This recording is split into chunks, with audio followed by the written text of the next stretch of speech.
HR issues can kill you. One complaint against your company can turn your world upside down.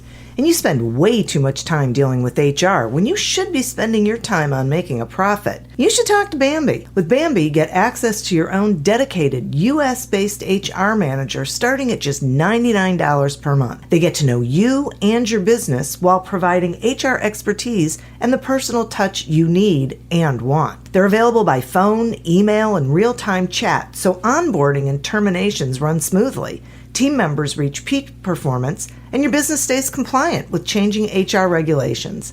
And with Bambi's HR Autopilot, you'll automate important HR practices like setting policies, training, and feedback. HR managers can easily cost $80,000 a year, but Bambi starts at $99 per month.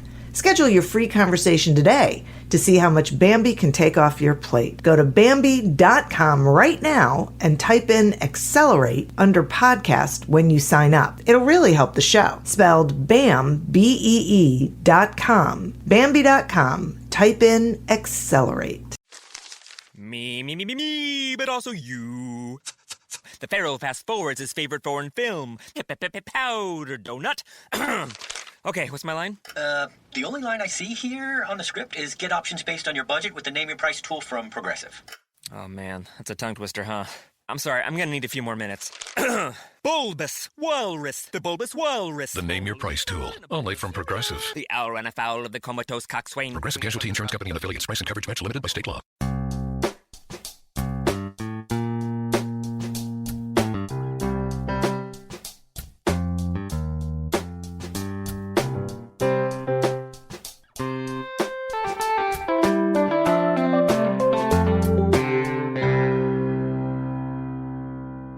Welcome to Accelerate Your Business Growth with your host, Diane Helbig.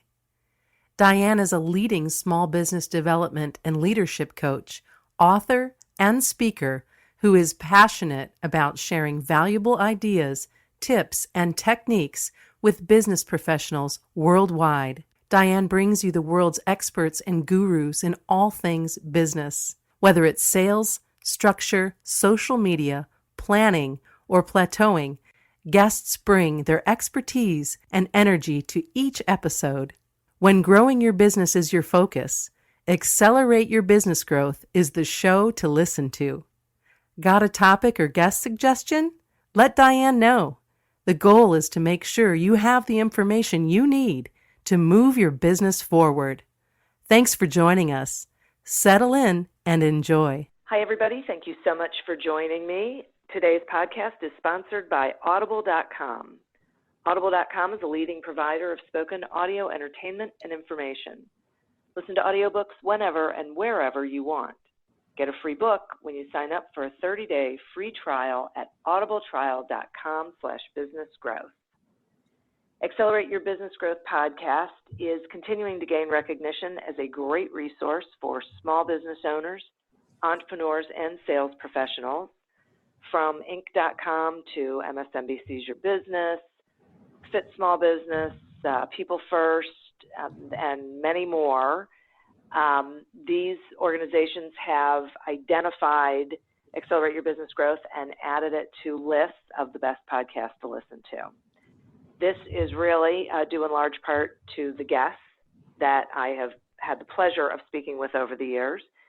These are folks who give of their time and their knowledge to join me in a conversation so that all of you can do better things in your business. Today is no different. My guest today is Lynette Reed.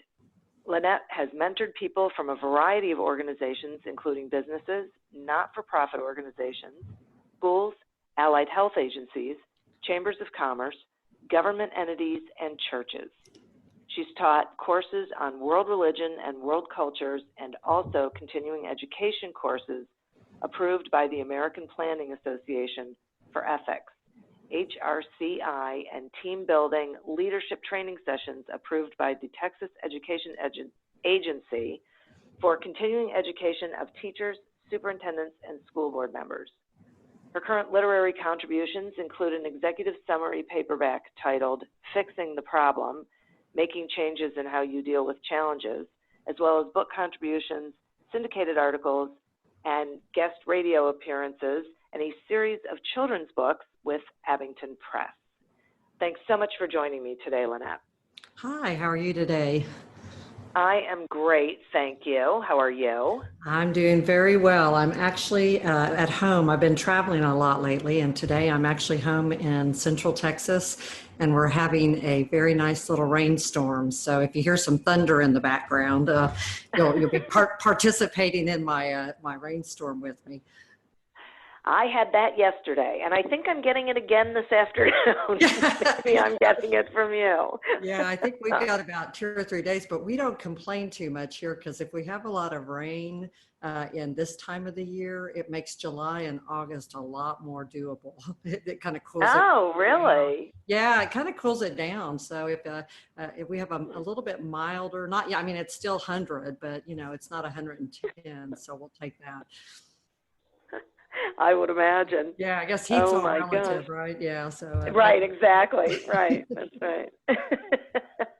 But we do like it. Okay. A lot of times in July and August, we will sneak up to Colorado, up in the mountains, because it's a little bit cooler up there. Oh, that's awesome. Yeah, we like it up there. It's a pretty nice area. I'll bet. Wow. Okay.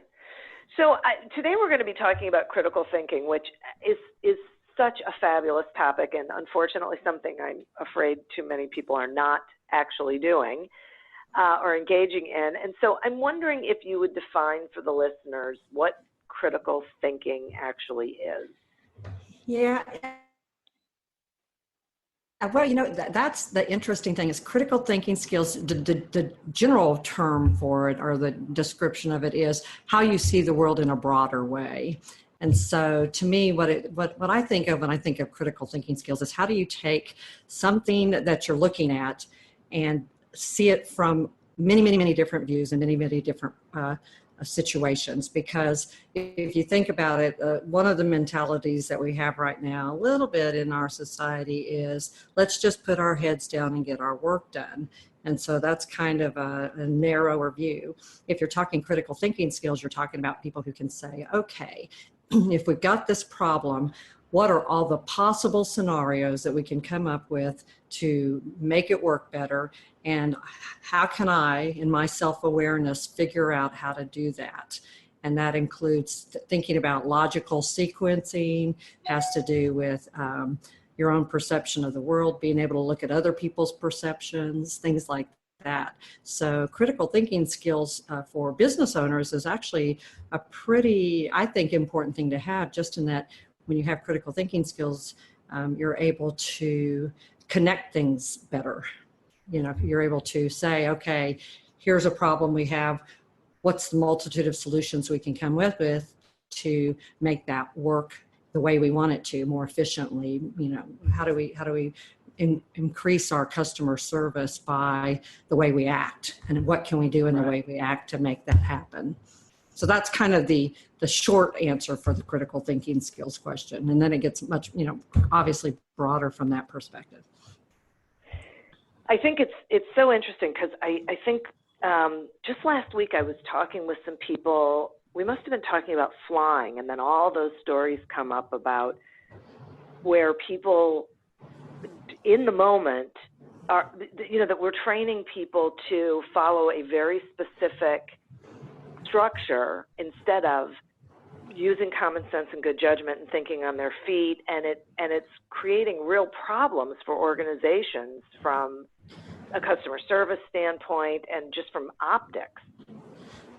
Yeah, you know, I was recently having a discussion with a couple of colleagues, and we were talking about this idea. I think it's called, most people are calling it binary thinking. I don't know if you're familiar. Yeah. And so to me, you know, it kind of falls in with that whole technology thing that we're talking about, is if people are only thinking in ones and zeros, and you have to either be a 1 or a 0, then you're going to obviously not have the opportunities and options as a business. And so, like, for instance, you see it on our social media, how, you know, whenever somebody has a stand on something, it's like that's the only stand and nothing else is valid. So if you don't agree with that, you're gone, you know. And exactly. So, and same thing in politics. It's not, you know, we're not well, okay, you can be a Republican and a Democrat, or you can be a moderate, and that we can all work together. It's more, you're either a Democrat or a Republican, or, you know, whatever your choice is for that. And that, I think you're right, that kind of thinking is really making it more of a challenge for us to find things like connectivity with each other, you know, how we do our customer service, how we treat people. And to me, it kind of falls into that whole thing that I do a lot of my work in, which is kind of the community building aspect, which includes soft skills and things like that. Right, right. Because it makes it really hard to cooperate and collaborate and really work together to get something done, because and nothing is really black and white. Right. Yeah. Yeah. It's very much shades of gray, and the more shades you can see, you know, the easier it's going to be. In fact, I was having a talk with somebody the other day we were talking about perceptions. And the example I always think of is I used to travel to El Salvador, haven't done it in a while, but the first time I went, it was right after the Civil War, and then they had the earthquakes. And so they were stable, but it was still, you know, they hadn't quite recovered. And so we were staying at a, you know, fairly nice hotel there. It was safe, but, and you could be around town, but you couldn't go up in the mountains. And so we walked one day, we went out, a group of us, and we walked one way, and we were like very impressed. You walked, and there was maids in their uniforms out sweeping these, you know, beautiful buildings that were, you know, they were behind walls, and then there were guards standing in front of each of the homes. And so it portrayed El Salvador with all this wealth and just a very quiet, peaceful neighborhood. And then whenever you went the other direction, the next day, there were homes with cardboard boxes and things like that. And so if I'd got, you know, if you go into the city and you see it over here, then all you're going to see is the one side. But if you go to the other side, that's all you're going to see. But then if you see the whole thing, you know, you have this much different picture of what the whole community looks like. And I think companies that are starting to recognize how, you know, the way we look at the global perspective of our business is really going to help the way that we do business. And it helps, you know, everything from customer service to employee engagement, all those types of things start to kind of take on a life of their own. In fact, there's a book by Santos Costa, who wrote it's called Humanity at Work. And basically what he was talking about was that companies have a genetic code that identifies what they believe and how they do business. And so this becomes an intentional set of behaviors that you use to define the soft skills part of your brand. And so basically what you think of is, if you've got your product and your business plan, that's one layer of your company. And then underneath it, there's this other one that's the soft skills and the behaviors.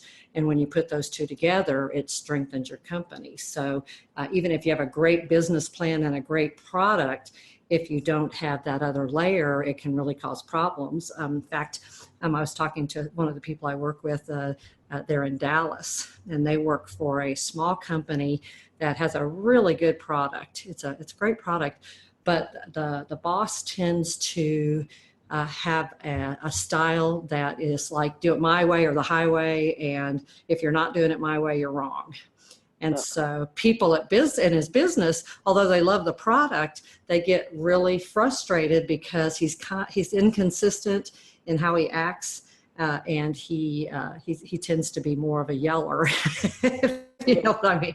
And so since, you know, they're kind of torn, because here they love this product and this company and the people they work with, but they're having a really hard time because there's not that cohesiveness of, hey, how are we going to do this? And so if this boss understood the critical thinking skills of, okay, how do I connect all these people in a way that's going to make us all work together well, then to me, that's, you know, that's the part that may be missing if he wants the company to be really, really strong. Right. Yeah, I get that. So let's pull on that to some bit and talk about how critical thinking really benefits the culture of an organization. So just like go a little further with that about the impact that is having and the impact that critical thinking would have? Yeah, well, let's see. One of the things I always think of whenever that question kind of comes up, because that does come up quite a bit, is I'm going to diverge just a minute in saying that I really think that a lot of times, especially in our society like we have today, it's a very, for want of a better word, scary time in our society. There's a lot of violence, a lot of things that are happening that we did not experience 10 or 20 years ago. And so I think whenever fear becomes a part of a society, it does tend to make people more protective and more, they're trying to protect their space. And so I think that does in some ways have an impact on how people utilize their critical thinking skills. Because if you're afraid of stuff, you're going to be more closed off because you're just trying to protect your turf, so to speak.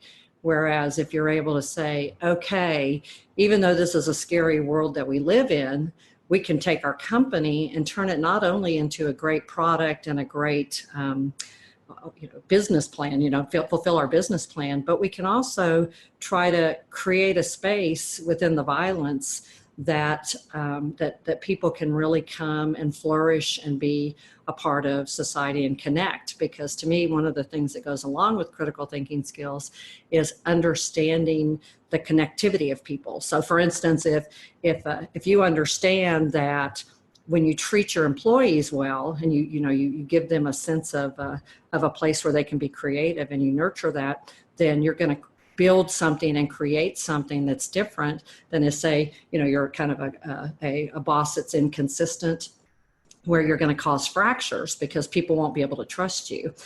In fact, one of the things that I work with is a model that I created back when I was working on my dissertation that has 3 aspects to it. And those 3 aspects are actually what I would say are the things that help build critical thinking skills for companies. And so just to go through them really quickly, if you're talking about your business and how you grow it and make it stronger, what you're wanting to do is basically create a space where people feel safe in being themselves, diversity, where they can express themselves and where they can do the things that they need to do, but still within the boundaries of what they need to do for the work and the business. There, once again, we're talking about those 2 layers.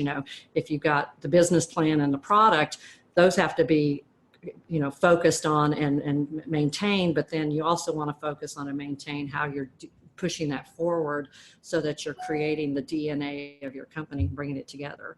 So to me, when you're looking at those critical thinking skills, you're thinking a couple of things. First of all, you're wanting to say, all right, what do I want my company to look like? Because if it's not really defined, then you're going to kind of be all over the place. And, like when you do a business plan and all of that focuses you on your product and how you're going to sell it. But then you also want to do kind of what I would call a business plan for how you're going to respond to things. And so I usually call it a personal intentional mission statement. And this can be for individuals in your company, but it can also be for the company as a whole, where you're saying, okay, what behaviors that we can control do we want to exhibit here? And so you might say, we have decided as a company, we're going to be friendly, efficient, whatever words you pick. And the big challenge with them is they have to be ones that you can control. Like, for instance, you couldn't say, I want to be happy, because sometimes you really can't control whether you're happy. You have to be able to say, efficient. Yeah, you can control whether you're efficient or not. You can control whether you're friendly or not. And then you kind of have to define them, because what one person might think is friendly, another person might not. So, kind of having that discussion with your company, with people in your company, or as an individual, if you're a leader trying to do some professional development, and say, okay, when I respond to people, either my employees, the people, my consumers, whoever I'm responding to, if I say my word is, I'm going to be friendly and helpful, or I'm going to be, caring, whatever word you want to pick and define, those become kind of the genetic DNA of the behavior of your company, so that whenever that's consistent, people can say, oh, that's that company where everybody's friendly. Yeah, I like that one because it's easy, to go there, because we know what we're going to get when we get there. It's kind of like, I don't know if you have a favorite diner that you go to, or a restaurant, where everybody's kind of friendly and you feel like you feel very welcome. Have you ever been like at a place like that where you? Sure. Yeah. So they have, I would say a lot of them have a very set, defined behavior that helps people to be embraced into it. And so that's going to help, obviously, things like customer service, employee engagement, things like that, because you're able to say, okay, if you come here, this is what we expect behavior-wise. We want friendly people, and here's how we define friendly. And that way, people can build their skills around that instead of just them running rampant with whatever. And some companies are able to do this naturally. They don't have to do it intentionally because it's the leaders in the company already recognize this and know, kind of how to do it on their own. And then the second one is matching words and actions. So if I were to ask you, which is more important for really showing people who you are, your words or your actions, which better defines that? What would your answer I think be? actions. Yeah, exactly. Yeah, I would say I've had 100% response to that. And then when I asked the question, okay, so how often do your words and actions match? I get a little bit different answer to that one. So that one is that it's tough, but when you think about it, if you're in a company and you have that self-awareness, which I look at as part of critical thinking skills, that self-awareness to say, okay, the way I act here is going to impact my business, then you can say, okay, if my words and actions match, and also if my actions match the words that I've chosen as my personal intentional mission statement, then I am building huge trust without doing anything other than just doing that. And, I think about how trust impacts your business. If your employees trust you, if your consumers trust you, that's huge for how, people see each other. And then the third one is not to judge people or things as good or bad or wrong or right. And surprisingly, I've had a lot of people I've worked with say this has helped them quite a bit, because a lot of times when you look at a situation, you're like, oh, he did such a bad job on that, or oh, he's so slow, and so you're evaluating the person or the thing. And so if you say, okay, it's not good or bad or wrong or right, it's different, but we've got to deal with the situation, then you're able to say, okay, John did not get that done on time, which is true, instead of John is bad at his job. I think that's huge. Yeah. So, and that way you're not devaluing your employees, and you're also keeping the focus on the future, because a lot of times when you do that, what I have found over time is it's kind of an interesting phenomenon that when you say John didn't get his work done on time, that leads you forward. Okay, he didn't get his work done on time. Oh my gosh, what are we going to do? How are we going to fix that? If you say John is a bad employee, or he didn't do a good job, where are you going? Yeah. Yeah, you're sort of done at that point, right? That's right. It's all about John and what a bad guy he is, and what the past, and oh my gosh, and we can spend hours and hours, talking about how bad somebody is, or what we're exactly. So that one, I think. So wait, hang on a second. Before you go on to number 4, I want to do the sponsor break. Oh no, there's just 3. Yeah, there's just 3. There's just 3. Yeah, there's just 3. Sorry. Okay, no worries. All right, cool. Well, let me do the sponsor break anyway, and then you're good. Go on there. Okay. Accelerate Your Business Growth podcast is happy to be sponsored by Audible.com. Audible.com is a leading provider of spoken digital audio entertainment and information. They have over 150,000 titles to choose from, and you can listen to them on any device, including whatever you're hearing us on right now. If you sign up at our link, which is audibletrial.com/businessgrowth, you get 1 free audiobook and a 1-month trial of the service. An example of a book you can listen to on audible.com is The Go-Giver by Bob Berg. So visit audibletrial.com/businessgrowth, explore the books that are of interest to you, and receive 1 free audiobook when you sign up for the trial. Today we're speaking with Lynette Reed about how critical thinking skills help your organization. So, Lynette, are there particular areas of a business that would benefit from critical thinking skills more than like other areas of a business? Well, I tend to look at businesses I look at businesses as for want of a better word, an amoeba. Have you ever seen them? They kind of, they're eco, they move and they shift and they change around a little bit, but they're still the same thing. You know what I mean? And so whenever when I'm thinking critical thinking skills, I'm thinking in terms of how does the business flow? So one day it might flow where it helps more with employee engagement, but then another day, if you're having problems with conflict, then it'll help with that. And so it's really, to me, something that helps to keep the entire structure moving along healthily. If you utilize those critical thinking skills with your little amoeba company, then it's going to flow stronger, and you're not going to lose that focus that you have with your behaviors and things like that.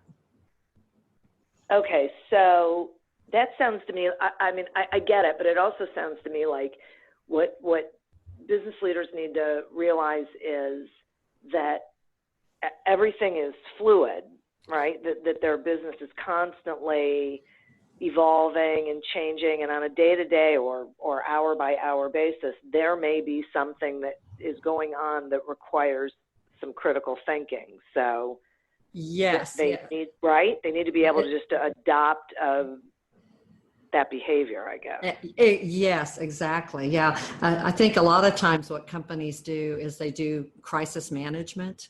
It's, oh my gosh, there's a problem. We got to fix it. Oh, let's do it, And you can use critical thinking skills with that, because you're saying, okay, there's this problem. All right, let's think of all the possible ways we can do it. Who has the skills to do what? What can, you're looking at everybody, everything. And that the wider your view is, if you think about it, if you think about every possible way you could handle a situation, how many would you guess there are? Like millions. I think it would be infinite. Yeah, exactly. So if you think in the terms of, okay, if it's infinite, well, okay, if I come up with 20, that's pretty good, as opposed to, oh my gosh, there's only this one answer. If we don't do it this way, this is the way we've always done it. If we don't do it this way, it's going to be wrong. Well, if you take that critical thinking, you can say, okay, let's come up with 20 different or 30 different scenarios, and then whittle them down until we find the one that fits best with who we are, because every company is so different in how they do things. And that goes back to that whole DNA thing, is we all have such different business DNA in our companies, that to me, the goal of the critical thinking is to help to utilize skills in yourself as a leader and for your employees that's going to give you the best possible response to any situation. So if the broader your critical thinking skills are, the more you are able to deal with situations calm and with some good responses, instead of just jumping into it. And a lot of times when you just jump into it, a lot of times you'll make a choice that actually causes more problems. So I think that's the value of it, is having that sense of calm and peace to respond instead of to react to things. So that's kind of the way I look at it. So, which I love. And interestingly, one of the things that I'm hearing is that it's not just the leader who has to be able to have critical thinking skills, it's everybody. Yeah, just think about what a business might look like if everybody in the business was saying, okay, we've got this problem, or there's this conflict. How are we going to fix it? Let's look at all the possible scenarios and see who has the best skill sets. And let's look at the big picture of this problem and see if we can come up with a solution. Get a company like that. Can imagine what that would look like whenever you're trying to come up with an answer. So, it'd be great. Yeah. But then the leader has to realize that it isn't their job to have all the answers. It's their job to help facilitate an answer, and they have to, right? They have to have their own self-confidence to really be open to other people having ideas, some that will work and some that won't. Yeah, totally. I 100% believe that. I think the stronger your leader is at that, the better it works for the company. It can work for just an employee. I've had a number of situations where an employee is just in a really bad company as far as the ability to kind of work together in that critical thinking way. And if you teach an employee that, then they can better manage in that tight situation they're in. But if you want the whole company to thrive, then as a leader or as a business owner or an entrepreneur, you're going to want to say, okay, if I'm going to be in charge of this, the best way I can make this work beyond my product and my business plan is to really look at my the skills that my employees are going to have and what's valuable to me. Do I want a company? What do I want it to feel like? Do I want it to feel like a kind of a boring, rude place where everybody's inconsistent, or do I want a place where people feel friendly, or people are friendly and caring, or we care about what happens to our customers and our employees. You have to kind of define that, and I think that really strengthens up your company. In fact, the best example I use for that is I don't know if you've ever been around house building. Well, I know enough to be dangerous. I'm not a professional house builder, but we have some friends who build houses, kind of for hobbies. And so we go over and help them occasionally. And one of the things I've noticed is whenever they build the foundation, they put concrete, everybody sees that. But if you'll notice, they also put rebar in the concrete. So they put this little rebar structure, and then they put the concrete over it, and it kind of helps hold everything and keeps cracks from happening and gives it a little extra structure. So to me, the example would be that the concrete is your business plan and your product, but then the rebar that you can't really see in the concrete are your soft skills, your critical thinking skills, and those types of things that you can't really see as much as you can see, the product and the business plan. I really like that analogy. I mean, that's terrific. I can picture it. And not just with house building, right? Because, roads, that's how roads are done. Yeah. Yeah. So, any structure. Yeah. Right. And ironically, it's the foundation. Yeah, I know. I wondered if you, right. I thought that I went, wait, it's the foundation of this place. It's so That's good. right. Yeah. So what do you say to how does a company go about it? Sounds like they have to be willing to invest in their employees, but I guess, what does that look like? Like, how do people learn critical thinking? That's a difficult question to answer because the first step is they have to have the self-awareness to recognize that that's missing and know that they need to work on it. Because a lot of times, if you don't have critical thinking skills, you don't have that self-awareness to know that that's something that's actually missing. And if you don't think it's missing, then you know how people are whenever they don't think there's a problem, they're not going to work on fixing it. So I think that's actually probably the first biggest challenge, is to really look at how you view things and see, how you can make it so that you're aware of that.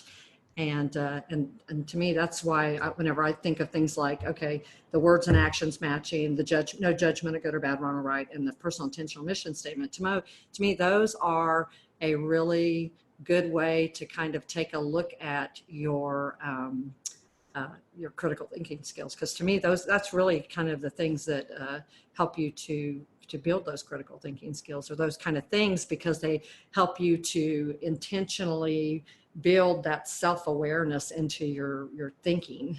And so what I found is you can teach it. And what I found is if somebody's motivated and really wants to do it, I have found for myself, they can learn it. It usually takes about a year to get it more embedded, because it's not one of those quick fix things. Yeah. I think that's why it's really hard in our society right now, is because everybody's so let's fix it right now. Quick. We want the quick fix. We want the thing that's going to just fix it in one trip. And I think a lot of times you have to embed it into the DNA, and that takes a little bit of time to do.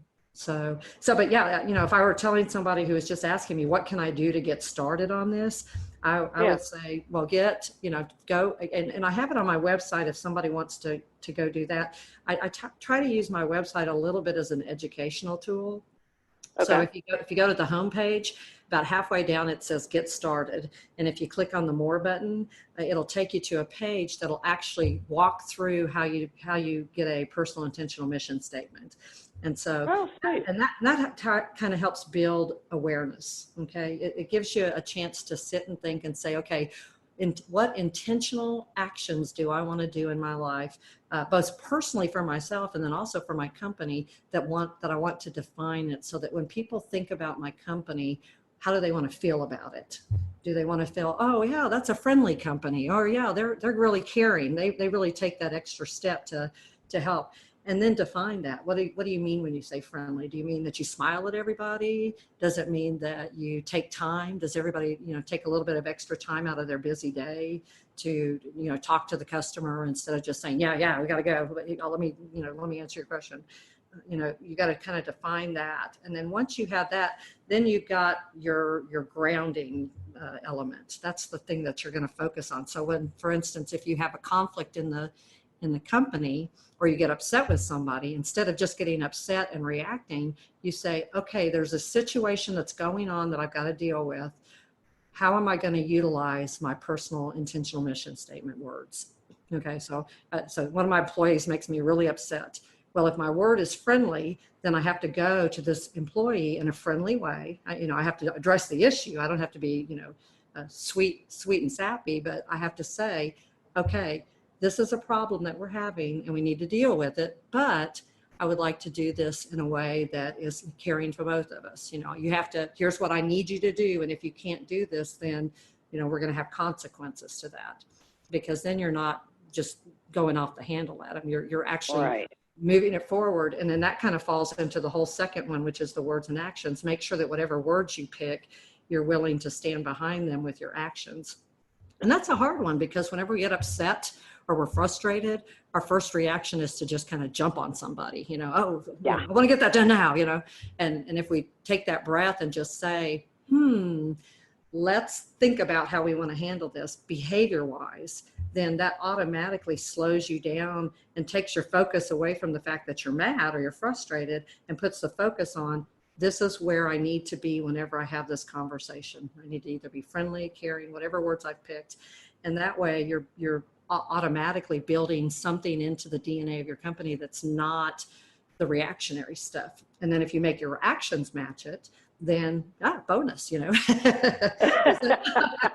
then they know it. You may know it in your mind friendly, but if you don't show it, then they're going to kind of be out of luck about being able to see it. So yeah, and then of course and then once you've mastered that, which does take, it is a skill you have to learn. Some people have it naturally, but some people have to learn it. And then of course the last one, which like I said is surprisingly been one that's really helped a lot of people, is not judging things as good or bad or wrong or right. Think about as far as critical thinking skills, if you're thinking in terms of, oh, this situation has happened and I'm really frustrated by it. Now I have to make a choice. I'm either going to react and go, gosh darn it, get that done. Or I'm going to say, okay, my word is caring. I'm going to be caring to my employees. I'm going to be caring to myself. I'm going to be caring to my colleagues, or my consumers. And you say, all right, so if I'm going to be caring, then what actions do I need to take when somebody frustrates me or makes me angry, or if I get scared about something? Because this can even happen, if somebody's threatening, or if there's a scary situation, where you stay calm and you say, all right, how am I going to handle this? And then you have to say, what actions do I need to take?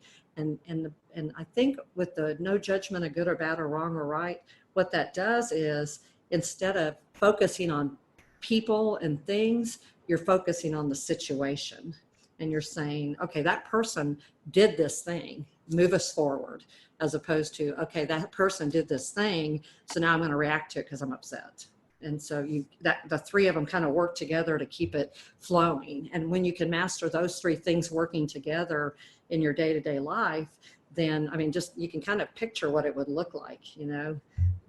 And it sounds easy when I say it, but then when you try to, it's a little more complicated. No kidding.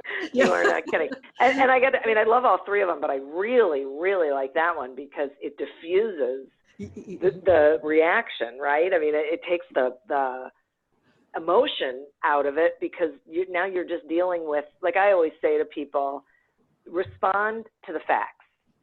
Right? It's Yes. a fact that something didn't happen. It's not a fact that they're a bad person, right? So That's exactly that's right. an opinion, yeah. And that way, when you're only responding to facts, you'll respond in a way that's unemotional and it's hard to argue with. And when you're looking for a solution, and that's your driving force, then it's not about laying blame. It's about resolving a situation. That's exactly right. Yeah, I agree. And I'm assuming you've seen that too with the people you work with. Yeah. Yeah, and they can do that. Yeah.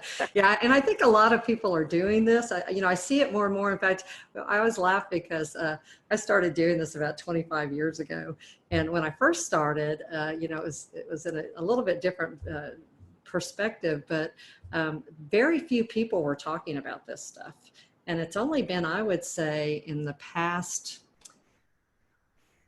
well, it's gone a little bit more, but in the past 5 years that it has really taken off. And, in my perception of it. And I wonder sometimes, and I have absolutely no support of this, but just kind of an observation that I've had is, as our society does become a little bit more fearful and a little bit more feeling like they're out of control with all the violent things that are happening. If maybe, if we are, it's in our DNA as people and humanity to find connections that make us feel safe. And so when you've got a society where things are a little more chaotic, then people are going to start looking for ways to feel safe. Or usually they'll respond one of two ways. They'll either try to feel safe or they'll try to be very protective. In fact, Right. I have a great example of that. There's a guy, I don't know if you've ever heard of him, Viktor Frankl. He was a psychiatrist. He wrote Man's Search for Meaning. And he was a Holocaust survivor. So he wrote about his picture of the Holocaust from the psychiatrist's perspective. And one of the things that he said in his book, and I'm not quoting it, but I'm just kind of paraphrasing it, was that when he was there, he observed there were two types of people. There were people who would share their last crumb of bread to help others. And then there were other people who would store and hoard their bread and keep it for themselves. And what he was saying was, he wasn't judging it as good or bad or wrong or right, but what he was saying is that you kind of have to decide as a person which way you want to go. And for me, even though this is a very dramatic example, if you look at your company, if you build a company where people are more the hoarders, then that's the DNA of your company that's going to become. So if you're a leader who's like, I have to do all of this myself, I can't trust anybody, they're going to create that environment of distrust that's not going to allow for those critical thinking skills to bloom and flourish for themselves or their employees. And so I think that's a really good example. Yeah. I mean, even though it's a very dramatic example, I think it's a really good example of how we do have some choice in how we're going to act, regardless of how bad the situation is. Oh, I agree. And I think, sharing that example and then, talking about how it can impact a company, I think it's so very important that people realize the things that they're doing, the way that they're approaching situations is creating that DNA that you're talking about. It's creating how their company's going to be. Yeah, exactly. And I think I think when you're talking critical thinking skills, the irony of that statement is that if you don't have self-awareness, which is part of the whole critical thinking skills, then you may not catch that part of it. Right.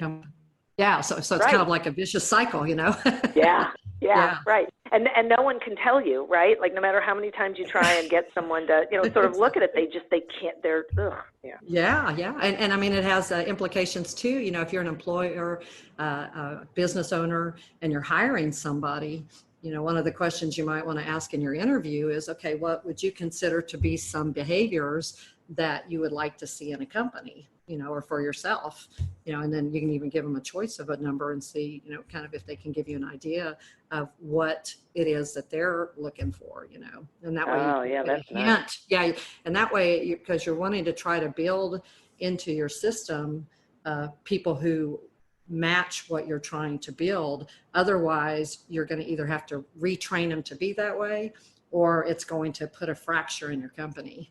And so, I think when you're hiring people, checking for critical thinking skills and by asking a series of questions, for critical, and you can probably Google that and find a bunch of questions for that.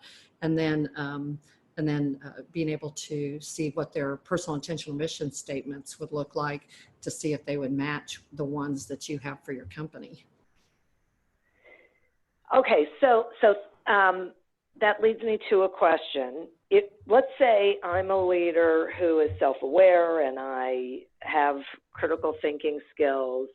Is there a method that I can use to introduce that to my employees, like to, start getting them to use critical thinking? Yeah. Once again, I go back to my, I probably do that because that's the one I use whenever I'm teaching people. So it's probably, I'm sure there's many out there. So I think there's a lot of really great people starting to do work in it. One of the people I really like, and they're doing it through a thing called the Presencing Institute. It's Otto Scharmer, and he's out of MIT, and he's doing a lot of really good work on that. He's calling it different things, but it's okay. But because he comes at it from an economist perspective. So you have to decide what perspective you want to come at it from. So I would say two things. One, go look on the internet. One of the things that critical thinking skills has involved with it is being able to research and to learn new things. And so if you're a leader, one of the best things I think you could do to really get yourself started on critical thinking skills is to go out and learn things, read books, look on the Google comments or in areas that interest you and become a learner, because that really helps to open up a lot of doors that you would have never seen or you wouldn't know if you didn't do that. So that would be the first thing you could do, because that's the easy one. And then if you really start to do that and it really sings to you as far as wanting to continue the growth of critical thinking skills, then I would say, I use those three steps: the personal intentional mission statement, the words and actions, and the good, bad, wrong, or right. And the reason I use those is because whenever you're trying to embed critical thinking skills into the way you do things, it's kind of like, it's like riding a bike. I don't know if you remember when you learned how to ride a bike. You know how to ride a bike, I'm guessing, right? Yeah. Yeah. Well, actually some people have told me that they don't, and I've embarrassed myself because I'll say, oh yeah, you've ridden a bike, right? And they're going, no. So I don't assume that's so funny. Yeah, but if you think about when you first learned, you had to really think about it, or if you learned how to play golf or you learned how to sew or, any of those skills, it was like hurt your brain when you first started trying to learn it. And so to me, that's what those three steps help you to do, is work through that process in a very intentional way. And so I think if you start reading and learning and spending time seeing how other people solve situations, looking into even things like mindfulness, because those types of things help you to find calmness. There's a whole other debate in there or discussion about how spirituality plays a role in all of this too, which I don't think we probably have time for. But I would say those are probably the two ways that I would encourage people to get started, is the reading and Googling. And then if they want to learn more about those three skills, they should be able to go to my website and see some information about that. And then also the book, The Fixing the Problem, it does have it's like the new version of it. It was when I first started doing it. So it's kind of an older book, but it does have a lot of the same kind of information in it. And it's only $3.99 on Kindle, so it's not like a lot of money. Yeah, it's pretty cheap book because it's older, but it does have kind of the outline in it. And just, I say you could even Google critical thinking skills. How do I learn them? That's the beauty of technology, is that you have so much information at your fingertips that you can use. It's so true. But speaking of your website, will you tell the listeners what it is? And I'll make sure it's in the show notes, but so people can get to that. Sure. It's www.expectations, and that's with an X, expectations